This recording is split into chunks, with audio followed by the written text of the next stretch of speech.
Movie starting ನಲ್ಲಿ ವಿವಾಹಿತ couple ವಾಸಿಸುವ ಸರೋವರದ ಪಕ್ಕದ ಮನೆಯನ್ನು ನಾವು ನೋಡ್ತೇವೆ. ಮಧ್ಯರಾತ್ರಿಯಲ್ಲಿ ಒಬ್ಬ ಲೇಡಿ ಅವಳ ರೂಮ್ ನಲ್ಲಿ ಮಲಗಿದ್ದಾಳೆ.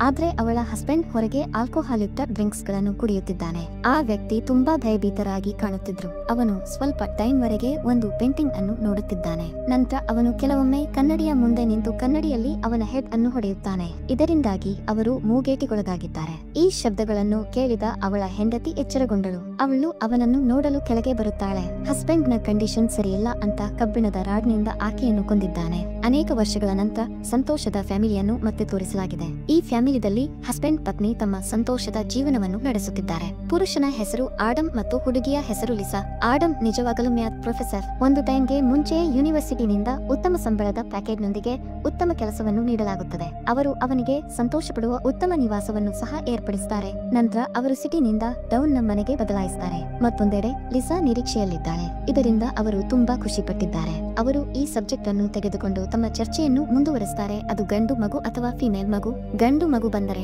ಅವನ ಹೆಸರು ಆಡಮ್ ಜೂನಿಯರ್ ಮತ್ತು ಫಿಮೇಲ್ ಮಗುವಿನ ಹೆಸರು ಲಿಸಾ ಜೂನಿಯರ್. ಅವರು ತಮ್ಮ ಸಂತೋಷದ ಜೀವನದಲ್ಲಿ ವಿಶೇಷವಾಗಿ ಈ ಮನೆಗೆ ತೃಪ್ತಿ ಹೊಂದಿದ್ದಾರೆ. ಅವರ ಮನೆ ಅದ್ಭುತ ಮತ್ತು ವಿಶಾಲವಾಗಿದೆ ಮತ್ತು ಅವರು ತಮ್ಮ ಮಗುವಿಗೆ ಒಂದು ರೂಮ್ ಅನ್ನು ಆಯ್ಕೆ ಮಾಡ್ತಾರೆ. ಮತ್ತು ಲಿಸಾ ಅವರ ಸಿಸ್ಟರ್ ಬಿಕಿ ಅದೇ ದಿನ ಅವರಿಗೆ ಮಿಸ್ಟೀರಿಯಸ್ ಬಾಕ್ಸ್ ಅನ್ನು ಗಿಫ್ಟ್ ಆಗಿ ಕಳುಹಿಸಿದ್ದಾರೆ. ಆಡಮ್ ಅದನ್ನು ತೆರೆಯಲು ಕಷ್ಟಪಟ್ಟು ಪ್ರಯತ್ನಿಸುತ್ತಾನೆ, ಆದ್ರೆ ವ್ಯರ್ಥವಾಯಿತು. ಆಗ ಅವರು ತಮ್ಮೊಂದಿಗೆ ಬಿಕಿ ಫ್ರಾಂಕ್ ಮಾಡಿದ್ದಾರಂತೆ. ಈ ಸಬ್ಜೆಕ್ಟ್ ನ ಹೊರತಾಗಿಯೂ ಅವರು ಆ ಬಾಕ್ಸ್ ಅನ್ನು ಇಡ್ತಾರೆ. ಆಡಮ್ ನೆಕ್ಸ್ಟ್ ಡೇ ಅವನ ಕೆಲಸಕ್ಕೆ ಹೋಗ್ತಾನೆ ಮತ್ತು ಅವನು ಹೋಗುವ ಮೊದಲು ಲಿಸಾಗೆ ಇನ್ಸ್ಟ್ರಕ್ಷನ್ ನೀಡ್ತಾನೆ. ಯಾಕಂದ್ರೆ ಅವಳು ವಿಶೇಷವಾಗಿ ಮಗುವಿನ ತೊಟ್ಟಿಲಿನ ಭಾರವನ್ನು ಎತ್ತದಂತೆ ನೋಡಿಕೊಳ್ಳುತ್ತಾಳೆ. ಯಾಕಂದ್ರೆ ಅವರು ಇನ್ನೂ ಮಗುವಿನ ರೂಮ್ ಅನ್ನು ಹೊಂದಿಸಿರಲಿಲ್ಲ.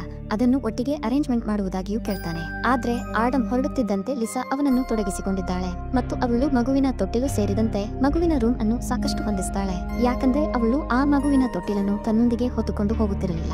ನಂತರ ಅವಳು ಆಡಮ್ ತೆರೆಯದ ಬಾಕ್ಸ್ ಮೇಲೆ ಫೋಕಸ್ ಮಾಡ್ತಾಳೆ. ಲಿಸಾ ಆ ಬಾಕ್ಸ್ ಅನ್ನು ಅನಾಯಾಸವಾಗಿ ತೆರೆಯುತ್ತಿದ್ದಂತೆ ಇಲ್ಲಿ ಒಂದು ಸ್ಟ್ರೇಂಜ್ ಸಂಭವಿಸುತ್ತದೆ. ಅದನ್ನು ತೆರೆದಾಗ ಅವಳು ಏನನ್ನೂ ಕಾಣುವುದಿಲ್ಲ.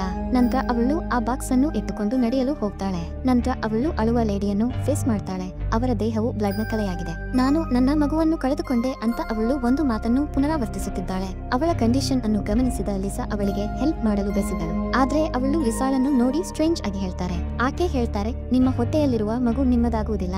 ಅವನು ಅವನನ್ನು ಕರೆದೊಯ್ಯುತ್ತಾನೆ ಮತ್ತು ಜನರು ನಿಮ್ಗೆ ಭಯಪಡಲು ಸ್ಟಾರ್ಟ್ ಮಾಡ್ತಾರೆ ಮತ್ತು ನಿಮ್ಮ ಮಗುವನ್ನು ರಕ್ಷಿಸಲು ನಿಮ್ಗೆ ಸಾಧ್ಯವಾಗುವುದಿಲ್ಲ ಅಂತ ಅವರು ಹೇಳ್ತಾರೆ. ಅದನ್ನು ಕೇಳಿದ ಲಿಸಾ ಚಿಂತಿತಳಾದಳು ಮತ್ತು ಮನೆಗೆ ಹಿಂದಿರುಗುತ್ತಾಳೆ. ಅವಳು ಆಡಮ್ ಅನ್ನು ಕಾಲ್ ಮಾಡಿ ಎಲ್ಲಾನು ತಿಳಿಸ್ತಾಳೆ. ಆದ್ರೆ ನಿಖರವಾದ ದಿನದಲ್ಲಿ ಲಿಸಾಳೊಂದಿಗೆ ಸ್ಟ್ರೇಂಜ್ ಇನ್ಸಿಡೆಂಟ್ ಗಳು ಸಂಭವಿಸಲು ಪ್ರಾರಂಭಿಸುತ್ತವೆ. ಮಗುವಿನ ರೂಮ್ ನಿಂದ ಮಗುವಿನ ಅಳುವ ಶಬ್ದವನ್ನು ಅವಳು ಕೇಳುತ್ತಾಳೆ. ಸಿಚುವೇಶನ್ ಅನ್ನು ಅರ್ಥ ಮಾಡಿಕೊಳ್ಳಲು ಅವಳು ಮೇಲಕ್ಕೆ ಹೋಗ್ತಾಳೆ. ಆದ್ರೆ ಮಗುವಿನ ತೊಟ್ಟಿಲಲ್ಲಿ ಮಲಗಿರುವ ಫಿಮೇಲ್ ಮಗುವನ್ನು ನೋಡಿ ಬೆರಗಾದಳು. ಏನಾಗುತ್ತಿದೆ ಅಂತ ಅವಳಿಗೆ ತಿಳಿದಿಲ್ಲ. ಯಾಕಂದ್ರೆ ಇದು ಕನಸಲ್ಲ, ವಾಸ್ತವ.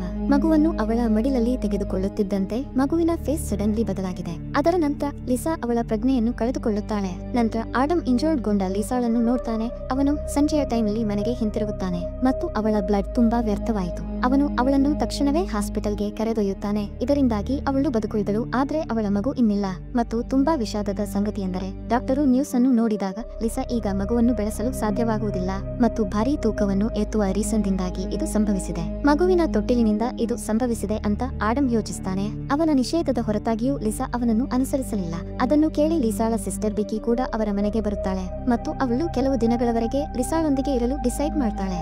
ಆದ್ರಿಂದ ಲಿಸಾ ಅವಳ ಕಂಡೀಷನ್ ಅನ್ನು ಪುನಃ ಸ್ಥಾಪಿಸಬಹುದು. ಈ ಇನ್ಸಿಡೆಂಟ್ ನ ನಂತರ ಆಡಮ್ ಲಿಸಾಳನ್ನು ಅನೇಕ ಬಾರಿ ಕೇಳಲು ಪ್ರಯತ್ನಿಸುತ್ತಾನೆ, ಅದು ಏಕೆ ಸಂಭವಿಸಿತು ಮತ್ತು ಆ ದಿನ ಏನಾಯಿತು ಅಂತ.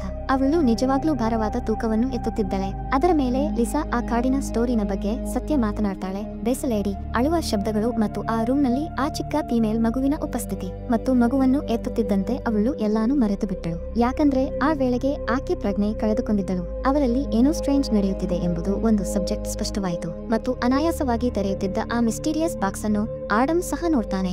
ಆಡಮ್ ಅದರ ಬಗ್ಗೆ ಲಿಸಾಗೆ ಹೇಳ್ತಾನೆ. ಆದ್ರೆ ಆ ಇನ್ಸಿಡೆಂಟ್ ನಡೆದ ದಿನ ನಾನು ಈ ಬಾಕ್ಸ್ ಅನ್ನು ತೆರೆದಿದ್ದೆ ಅಂತ ಲಿಸಾ ಹೇಳ್ತಾರೆ. ನಂತರ ಅವರು ಬಿಕಿಯಿಂದ ಈ ಬಾಕ್ಸ್ ನ ರೀಸನ್ ಅನ್ನು ಕೇಳ್ತಾರೆ. ಇದು ಮೊದಲು ತೆರೆಯಲಿಲ್ಲ, ಆದ್ರೆ ಈಗ ಅದು ತೆರೆಯುತ್ತದೆ ಮತ್ತು ಅದು ಕೂಡ ಖಾಲಿಯಾಗಿದೆ. ಅದರ ಮೇಲೆ ನಾನು ಅದನ್ನು ಒಂದು ಮನೆಯ ಸರಕುಗಳ ಮಾರಾಟದ ಮೇಲೆ ಖರೀದಿಸಿದೆ ಅಂತ ಅವಳು ಹೇಳ್ತಾರೆ. ಹಾಗಾಗಿ ನಾನು ಅದನ್ನು ಲಿಸಾಗೆ ಗಿಫ್ಟ್ ಆಗಿ ನೀಡಿದ್ದೇನೆ. ಇನ್ಫ್ಯಾಕ್ಟ್ ಈ ಬಾಕ್ಸ್ ಮೊದಲಿಗೆ ಬಿಕಿ ಮತ್ತು ನಂತರ ಲಿಸಾಗೆ ಸ್ಫೂರ್ತಿ ನೀಡಿತು. ಆದ್ರಿಂದ ಅವಳು ಈ ಬಾಕ್ಸ್ ಅನ್ನು ತೆರೆದಿದ್ದಳು. ಆ ಆದ್ರೆ ಅವರಿಗೆ ಈ ಬಗ್ಗೆ ಮಾಹಿತಿ ಇಲ್ಲದೆ ಇರುವುದರಿಂದ ನಿತ್ಯ ಲೈಫ್ ಸಾಗುತ್ತಿದೆ ಮತ್ತು ಲಿಸಾ ಕೆಲವು ದಿನಗಳ ನಂತರ ಮನೆಯಲ್ಲಿ ಏನೋ ಅನುಭವಿಸಲು ಸ್ಟಾರ್ಟ್ ಮಾಡ್ತಾಳೆ ಮತ್ತು ಅದು ಹೇಳಲಾಗದು. ಮನೆಯ ಕನ್ನಡಿಯಲ್ಲಿ ಲಿಸಾಳ ರಿಫ್ಲೆಕ್ಷನ್ ಬೇರೆ ಬೇರೆಯಾಗಿ ಮ್ಯಾನೇಜ್ ಮಾಡ್ತಾರೆ ಮತ್ತು ಒಂದು ಬೆಳಿಗ್ಗೆ ಲಿಸಾ ಬಿಕಿಯೊಂದಿಗೆ ಯೋಗ ಮಾಡುವಾಗ ಮಗುವಿನ ಅಳುವ ಶಬ್ದವನ್ನು ಕೇಳುತ್ತಾಳೆ. ಅವಳು ಅದನ್ನು ಬಿಕಿಯೊಂದಿಗೆ ಹಂಚಿಕೊಳ್ಳುತ್ತಾಳೆ ಮತ್ತು ಚೆಕ್ ಮಾಡಲು ಮತ್ತೊಮ್ಮೆ ಭಯದ ರೂಮ್ ನಲ್ಲಿ ಮಗುವಿನ ಬಳಿಗೆ ಹೋಗ್ತಾಳೆ ಮತ್ತು ಬೆಳೆದ ಫೀಮೇಲ್ ಮಗು ಮತ್ತೊಮ್ಮೆ ಮಗುವಿನ ತೊಟ್ಟಿಲಲ್ಲಿ ಮಲಗಿದೆ ಮತ್ತು ಅತ್ಯಂತ ಸ್ಟ್ರೇಂಜ್ ಅಂದರೆ ಇದು ಲಿಸಾಗೆ ಗೋಚರಿಸುತ್ತದೆ, ಬಿಕಿ ಅಲ್ಲ. ನಂತರ ಅವಳು ಅವನ ಸಿಸ್ಟರ್ಗೆ ಅವನ ಸ್ಥಿರ ಕಂಡೀಷನ್ ನ ಬಗ್ಗೆ ಭರವಸೆ ನೀಡ್ತಾಳೆ. ಅವಳು ನಿಜವಾಗ್ಲೂ ಫೀಮೇಲ್ ಮಗುವನ್ನು ನೋಡುತ್ತಿದ್ದಾಳೆ. ಆಗ ಆಡಮ್ ರಾತ್ರಿಯಲ್ಲಿ ಲಿಸಾ ಅವನ ಹಾಸಿಗೆಯ ಮೇಲೆ ಇಲ್ಲ ಅಂತ ನೋಡ್ತಾನೆ. ಲಿಸಾಳನ್ನು ಚೆಕ್ ಮಾಡಲು ಹೋದಾಗ ಚಿಮಣಿ ಪೀಸ್ ನ ಬಳಿ ನಿಂತಿರುವಾಗ ಲಿಸಾ ಪೇಂಟಿಂಗ್ ನಲ್ಲಿ ನಟಿಸುತ್ತಿರುವುದನ್ನು ಅವನು ಕಂಡುಕೊಂಡನು. ನಮ್ಮೊಂದಿಗೆ ಏನೋ ಸ್ಟ್ರೇಂಜ್ ನಡೆಯುತ್ತಿದೆ ಅಂತ ಅವಳು ಆಡಮ್ಗೆ ಹೇಳ್ತಾರೆ. ಯಾಕಂದ್ರೆ ನಾವು ಅವಘಡವನ್ನು ಎದುರಿಸಿದಾಗ ಈ ಪೇಂಟಿಂಗ್ ಬೇರೆಯಾಗಿತ್ತು. ಈ ಪೇಂಟಿಂಗ್ ಸಂಪೂರ್ಣವಾಗಿ ಬದಲಾಗಿದೆ. ಮೊದಲು ಈ ಮೂವಿ 4 ಗೇಮ್ ಆಡುವ ಮಕ್ಕಳನ್ನು ಹೊಂದಿತ್ತು. ಆದ್ರೆ ಒಬ್ಬ ಲೇಡಿ ಅವರನ್ನು ನೋಡುತ್ತಿದ್ರು. ಆದ್ರೆ ಅದು ಹಾಗೆ ಅಲ್ಲ ಮತ್ತು ಈ ಪೇಂಟಿಂಗ್ ವಾಸ್ತವದಲ್ಲಿ ಬದಲಾಗಿದೆ. ಯಾಕಂದ್ರೆ ಆ ಲೇಡಿ ಅವನ ಮಕ್ಕಳನ್ನು ನೋಡದೆ ಪಕ್ಕಕ್ಕೆ ನೋಡುತ್ತಿದ್ದಳು ಮತ್ತು ಲಿಸಾ ಅದನ್ನು ಆಡಮ್ ಅಲ್ಲ ಅಂತ ತಿಳಿದುಕೊಂಡಳು. ನಿಮ್ಮ ಮಗುವನ್ನು ಕಳೆದುಕೊಂಡಿದ್ರಿಂದ ನೀವು ಹಾಗೆ ಆಗಿದ್ದೀರಿ ಅಂತ ಅವರು ಹೇಳ್ತಾರೆ. ಆದ್ರಿಂದ ನೀವು ಅಂತಹ ಕಂಡೀಷನ್ ಅನ್ನು ಫೇಸ್ ಮಾಡುತ್ತಿರುವಿರಿ ಮತ್ತು ಬಿಕಿ ಸ್ಟ್ರೇಂಜ್ ಆದ ಇನ್ಸಿಡೆಂಟ್ ಅನ್ನು ಫೇಸ್ ಮಾಡ್ತಾನೆ. ಕನ್ನಡಿ ಅದೇ ರೀತಿ ಪ್ರತಿಬಿಂಬಿಸುತ್ತಿಲ್ಲ ಅಂತ ಅವಳು ಗಮನಿಸ್ತಾಳೆ ಮತ್ತು ಕನ್ನಡಿಯಲ್ಲಿ ಹುಡುಗಿ ಬಿಕಿ ತೋರುತ್ತಿಲ್ಲ. ಮೊದಲ ನೋಟದಲ್ಲಿ ಅವಳ ರಿಫ್ಲೆಕ್ಷನ್ ಅವಳನ್ನು ಕೊಲ್ಲಲು ಪ್ರಯತ್ನಿಸುತ್ತದೆ ಮತ್ತು ಅದು ಅವಳ ಮನಸ್ಸಿನ ಮೇಲೆ ಪರಿಣಾಮ ಬೀರುತ್ತದೆ. ಅವಳು ಅವಳ ಸಿಸ್ಟರ್ಗೆ ಹೇಳದೆ ಹೋಗ್ತಾಳೆ. ಲಿಸಾಗೆ ಒಳ್ಳೆಯದಿಲ್ಲ, ಆದ್ರೆ ಅಂತಹ ಸಬ್ಜೆಕ್ಟ್ಗಳು ಅವಳೊಂದಿಗೆ ನಡೆಯುತ್ತಿದ್ದವು, ಆದ್ರಿಂದ ಅದು ಸ್ಟ್ರೇಂಜ್ ಆಗಿರಲಿಲ್ಲ ಮತ್ತು ಅವಳು ಅವಳ ಮಾಮ ಅಂತ ಕಾಲ್ ಮಾಡುವ ಬಾಲಕಿಯನ್ನು ನೋಡುತ್ತಿದ್ದಳು. ಇವೆಲ್ಲವುಗಳಿಂದ ಲಿಸಾ ಸಿಟ್ಟಿಗೆದ್ದಿದ್ದಾಳೆ. ಅವಳು ಆಡಮ್ಗೆ ಹೇಳ್ತಾರೆ, ನಮ್ಮ ಮನೆಯಲ್ಲಿ ಏನೋ ನಿಗೂಢವಾದ ಕೆಟ್ಟ ಪವರ್ಸ್ ಇದೆ. ನಂತರ ನಿಮ್ಮ ಯೂನಿವರ್ಸಿಟಿನಲ್ಲಿ ಮಿಸ್ಟೀರಿಯಸ್ ಪವರ್ಸ್ ಗಳನ್ನು ಸಂಶೋಧಿಸುವ ಪ್ರೊಫೆಸರ್ ಕ್ಲಾರ್ಕ್ ಇದ್ದಾರೆ ಅಂತ ಅವಳು ಹೇಳ್ತಾರೆ. ಅವನು ನಮ್ಗೆ ಹೆಲ್ಪ್ ಮಾಡಬಹುದು. ಒಪ್ಪಿಕೊಳ್ಳುತ್ತಾ ಆಡಮ್ ಪ್ರೊಫೆಸರ್ ಕ್ಲಾರ್ಕ್ ಅವರನ್ನು ಭೇಟಿಯಾಗ್ತಾನೆ. ಯಾಕಂದ್ರೆ ಲಿಸಾ ತುಂಬಾ ಹೆದರುತ್ತಾಳೆ. ಆಡಮ್ ಅಂತಹ ಯಾವುದನ್ನು ಅರ್ಥ ಮಾಡಿಕೊಳ್ಳುವುದಿಲ್ಲ, ಆದ್ರಿಂದ ಲಿಸಾಳ ಅನುಮಾನಗಳನ್ನು ಸಾಯಿಸಲು ಡಾಕ್ಟರ್ ಕ್ಲಾರ್ಕ್ ನನ್ನು ಕೇಳ್ತಾನೆ. ಅವರು ತಮ್ಮ ಮನೆಗೆ ಸಮೀಪಿಸುತ್ತಿದ್ದಂತೆ ಡಾಕ್ಟರ್ ಕ್ಲಾರ್ಕ್ ವಿವರಿಸಲಾಗದ ಯೂನಿಟ್ಸ್ ಗಳ ಉಪಸ್ಥಿತಿಯನ್ನು ಗ್ರಹಿಸ್ತಾರೆ. ಇನ್ಫ್ಯಾಕ್ಟ್ ಡಾಕ್ಟರ್ ಕ್ಲಾರ್ಕ್ ಹುಟ್ಟಿನಿಂದ ಕುರುಡ, ಆದ್ರೆ ಅವರು ಭೂತದ ಸಬ್ಜೆಕ್ಟ್ ಗಳನ್ನು ಅನುಭವಿಸುವ ಜನ್ಮಜಾತ ಎಬಿಲಿಟಿಯನ್ನು ಹೊಂದಿದ್ದರು ಮತ್ತು ನಿಮ್ಮೆಲ್ಲರೊಂದಿಗೆ ಏನಾಗುತ್ತಿದೆ ಎಂಬುದಕ್ಕೆ ಈ ಮನೆ ರೀಸನ್ ಅಲ್ಲ ಅಂತ ಅವನು ಲಿಸಾಗೆ ತಿಳಿಸ್ತಾನೆ. ಆದ್ರೆ ಇದು ಇನ್ನೊಂದು ಸಬ್ಜೆಕ್ಟ್. ಆಗ ಆ ಮಿಸ್ಟೀರಿಯಸ್ ಬಾಕ್ಸ್ ಬಗ್ಗೆ ಮಾಹಿತಿ ಸಿಗುತ್ತೆ. ಆಗ ಆ ಮಿಸ್ಟೀರಿಯಸ್ ಬಾಕ್ಸ್ ನಲ್ಲಿ ಅಪರಿಚಿತ ದುಷ್ಟು ಒಂದು ಬಂದಿಯಾಗಿದೆ ಅಂತ ತಿಳಿಯುತ್ತಾನೆ. ನಾನು ಅದನ್ನು ಓಪನ್ ಮಾಡಿದಾಗ ಅದು ಬಿಡುಗಡೆಯಾಯಿತು ಮತ್ತು ಇದು ಬಾಕ್ಸ್ ಓಪನರ್ ನೊಂದಿಗೆ ಇರುತ್ತದೆ ಮತ್ತು ಅವರು ಅಲ್ಲಿಗೆ ಹೋದರೂ ಅದು ಅವರನ್ನು ಹಿಂಬಾಲಿಸುತ್ತದೆ. ಆಡಮ್ ಅದನ್ನು ಕೇಳಿ ತುಂಬಾ ಕೋಪಗೊಂಡನು ಮತ್ತು ಅವನು ಡಾಕ್ಟರ್ ಕ್ಲಾರ್ಕ್ ನನ್ನು ಹೊರಹಾಕ್ತಾನೆ ಮತ್ತು ನೀವು ಅವಳ ಅನುಮಾನವನ್ನು ಹೋಗಲಾಡಿಸುವ ಬದಲು ಅವಳನ್ನು ಭಯಪಡಿಸಿದ್ದೀರಿ ಅಂತ ಅವನು ಹೇಳ್ತಾನೆ. ನಂತರ ಡಾಕ್ಟರ್ ಕ್ಲಾರ್ಕ್ ಎಕ್ಸ್ಪ್ಲೈನ್ ಮಾಡ್ತಾರೆ, ನೀವಿಬ್ಬರು ದೊಡ್ಡ ದುರಂತದಲ್ಲಿದ್ದೀರಿ ಅಂತ ನಿಂಗೆ ತಿಳಿದಿಲ್ಲ. ಆದ್ರೆ ಅವನು ಅವನ ಮಾತನ್ನು ಕೇಳುವುದಿಲ್ಲ. ನಂತರ ನಿಖರವಾದ ರಾತ್ರಿಯಲ್ಲಿ ಏನೋ ಸಂಭವಿಸಲು ಪ್ರಾರಂಭಿಸುತ್ತದೆ. ಅವನು ಲೇಡಿ ಮತ್ತು ವಯಸ್ಸಾದ ಲೇಡಿಯ ವಿಜನ್ ಅನ್ನು ಹಿಡಿದಾಗ ಇಬ್ರು ಅವನನ್ನು ಹೆದರಿಸುತ್ತಾರೆ.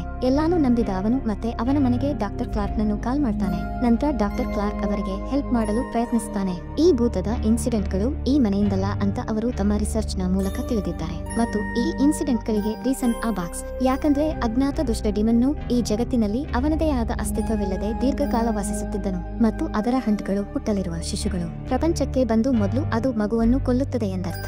ಮತ್ತು ಅದರ ದೊಡ್ಡ ಉದಾಹರಣೆ ಅಂದ್ರೆ ಅದೇ ಎದುರಿಸಿದ ಲಿಸಾ. ಅವಳಿಗೆ ಏನೂ ಆಗಿಲ್ಲ, ಬದಲಿಗೆ ದುಷ್ಟ ಪವರ್ಸ್ ಅವಳೊಂದಿಗೆ ಎಲ್ಲಾನು ಮಾಡಿತು. ಅಂದರೆ ಆಡಮ್ ಮತ್ತು ಬಿಕಿ ಬಾಕ್ಸ್ ಅನ್ನು ತೆರೆಯಲು ಪ್ರಯತ್ನಿಸಿದರು, ಆದ್ರೆ ಅದನ್ನು ಲಿಸಾ ತೆರೆದರು ಅಂತ ನಾವು ಗಮನಿಸುತ್ತೇವೆ. ಈ ಬಾಕ್ಸ್ ಅನ್ನು ನಿರೀಕ್ಷಿತ ಮಹಿಳೆಯರು ಓಪನ್ ಮಾಡ್ತಾರೆ. ಹೊರಗೆ ಬಂದರೆ ಅದು ಹುಟ್ಟುವ ಮಗುವನ್ನು ಕೊಲ್ಲುತ್ತದೆ ಮತ್ತು ಅವಳಿಗೆ ಕಂಡ ಮಕ್ಕಳು ಅವಳ ಹುಟ್ಟಲಿರುವ ಶಿಶುಗಳ ವರ್ಗಗಳನ್ನು ಹೊರತುಪಡಿಸಿ ಬೇರೇನೂ ಅಲ್ಲ. ಪ್ರಪಂಚಕ್ಕೆ ಬಂದರೆ ಆ ಮಗು ಕಾಲಾನಂತರದಲ್ಲಿ ಅದೇ ಬೆಳೆಯುತ್ತಿರುವ ಆಕೃತಿಯನ್ನು ಹೊಂದಿತ್ತು. ಮೊದಲಿಗೆ ಲಿಸಾ ಮಗು, ಬೆಳೆದ ಮಗು, ಹುಡುಗಿ ಮತ್ತು ಆ ಮುದುಕಿಯನ್ನು ಎದುರಿಸಿದರು ಮತ್ತು ಇದು ಮಗುವಿನ ಮೂಲ ಮಾಡೆಲ್ ಆಗಿತ್ತು. ಮತ್ತು ಈ ದುಷ್ಟ ಪವರ್ ಅದರ ಅಸ್ತಿತ್ವದಲ್ಲಿಲ್ಲದ ರೀಸನ್ ನಿಂದ ಕಾಣುವ ಗಾಜು ಮತ್ತು ಪೇಂಟಿಂಗ್ ಗಳಲ್ಲಿ ಕಂಡುಬಂದಿದೆ. ಮತ್ತು ಈ ದುಷ್ಟ ಪವರ್ ಜನರ ಮನಸ್ಸನ್ನು ಕಂಟ್ರೋಲ್ ಮಾಡುವ ವಿವಿಧ ಸ್ಟ್ರೇಂಜ್ ಗಳನ್ನು ತೋರಿಸುತ್ತದೆ ಮತ್ತು ಅಂತಹ ಮೂವರಲ್ಲಿ ಅನೇಕ ಬಾರಿ ಸಂಭವಿಸಿದೆ. ಆದ್ರೆ ಈ ದುಷ್ಟ ಪವರ್ಸ್ ನಾಶವಾಗಲು ಸಾಧ್ಯವಿಲ್ಲ, ಆದ್ರೆ ಬಂಧಿಸಲು ಸಾಧ್ಯವಿಲ್ಲ ಮತ್ತು ಅದರ ಸೆರೆವಾಸಕ್ಕೆ ಸ್ಯಾಕ್ರಿಫೈಸ್ ಅತ್ಯಗತ್ಯವಾಗಿತ್ತು. ಆ ಹೆಣ್ಣನ್ನು ಬಲಿ ಕೊಟ್ಟರೆ ದುಷ್ಟ ಪವರ್ಸ್ ಬಂದಿಯಾಗಬಹುದು ಎಂದರ್ಥ. ಹಿಂದಿನ ಫ್ಯಾಮಿಲಿದಲ್ಲಿ ಪುರುಷನಿಂದ ಹೆಂಡತಿಯನ್ನು ಕೊಲ್ಲಲು ಇದೇ ರೀಸನ್ ಆಗಿತ್ತು ಮತ್ತು ಆ ಬಾಕ್ಸ್ ಅನ್ನು ಅವರ ಗೃಹೋಪಯೋಗಿ ಇಲಾಖೆಯಲ್ಲಿ ಖರೀದಿಸಲಾಗಿದೆ ಮತ್ತು ಬಿಕಿ ಲಿಸಾಗೆ ಗಿಫ್ಟ್ ನೀಡಿದ್ದರು ಮತ್ತು ಕಾಡಿನಲ್ಲಿ ಮೂವಿನಲ್ಲಿ ಕಂಡ ಲೇಡಿಯು ಆ ದುಷ್ಟ ಪವರ್ನಿಂದ ಆ ಬಾಕ್ಸ್ ನಲ್ಲಿ ಬಂಧಿಸಲ್ಪಟ್ಟಿದ್ದ ಆ ಸತ್ತ ಲೇಡಿಯ ಆತ್ಮವಾಗಿತ್ತು. ಆದ್ರೆ ಆಡಮ್ ಲಿಸಾಳನ್ನು ಕೊಲ್ಲಲು ಬಯಸಲಿಲ್ಲ. ಈ ತೊಂದರೆಯಿಂದ ಲಿಸಾಳನ್ನು ರಕ್ಷಿಸಲು ಆಡಮ್ ತುಂಬಾ ಪ್ರಯತ್ನಿಸ್ತಾನೆ. ಆದ್ರೆ ಈ ದುಷ್ಟ ಪವರ್ ಜನರನ್ನು ಸಂಮೋಹನಗೊಳಿಸುವಂತೆ ಮತ್ತೊಬ್ಬರನ್ನು ಕೊಲ್ಲುವಂತೆ ಮಾಡುತ್ತದೆ. ಈಗ ಸಂಮೋಹನಕ್ಕೊಳಗಾದ ಆಡಮ್ ಕೂಡ ಆ ವ್ಯಕ್ತಿಯಂತೆ ಲಿಸಾಳನ್ನು ಕೊಲ್ತಾನೆ ಮತ್ತು ಆ ದುಷ್ಟ ಪವರ್ ಮತ್ತೆ ಆ ಬಾಕ್ಸ್ ನಲ್ಲಿ ಬಂಧಿಸಲ್ಪಟ್ಟಿದೆ ಮತ್ತು ಆಡಮ್ ಜೈಲಿನಲ್ಲಿದ್ದನು. ಆದ್ರೆ ಹೊರಡುವ ಮುನ್ನ ಬಾಕ್ಸ್ ಅನ್ನು ಬಿಕಿ ಕೈಗೆ ಕೊಡ್ತಾನೆ. ಈಗ ಅದು ಬಿಕಿಯೊಂದಿಗೆ ನಡೆಯಲಿತ್ತು, ಯಾಕಂದ್ರೆ ಅವಳು ಸಹ ನಿರೀಕ್ಷಿಸಿದ್ದಳು. ಮತ್ತು ಮೂವಿ ಇಲ್ಲಿಗೆ ಕೊನೆಗೊಳ್ಳುತ್ತದೆ. ಫ್ರೆಂಡ್ಸ್, ಈ ವಿಡಿಯೋ ನಿಮ್ಗೆ ಇಷ್ಟ ಆಗಿರಬಹುದು ಅಂತ ಅಂದುಕೊಳ್ಳುತ್ತೇನೆ.